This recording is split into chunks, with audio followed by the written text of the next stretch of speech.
عظیم نامہ سے عظیم الرحمن صدیقی عرض کر رہا ہوں کہ میرا ایک شعر ہے کہ غصہ کاغ جو جلاتا ہے جہاں کو، قابو جو پائے گا وہی منزل کو پائے گا۔ تو غصہ جو ہے نا جی، اس میں انسان بہت ساری غلطیاں کر دیتا ہے، بہت زیادہ ایسی غلطیاں اور ایسی سنگین غلطیاں کر دیتا ہے کہ جس کی وجہ سے ساری زندگی پچھتانا پڑتا ہے۔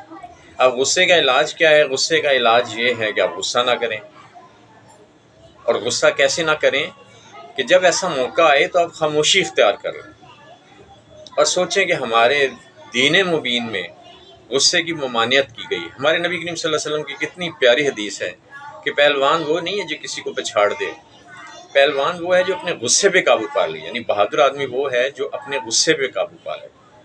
تو اگر آپ غصے پہ قابو پا لیں تو بہت سارے مسائل سے آپ بچ سکتے ہیں، اور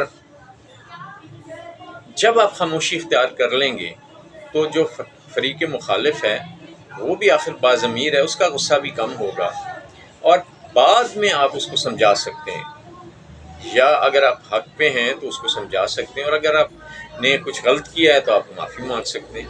بہرحال دوبارہ میں کہوں گا، غصہ ہے ایک آگ جو جلاتا ہے جہاں کو، قابو جو پائے گا وہی منزل کو پائے گا۔ شکریہ۔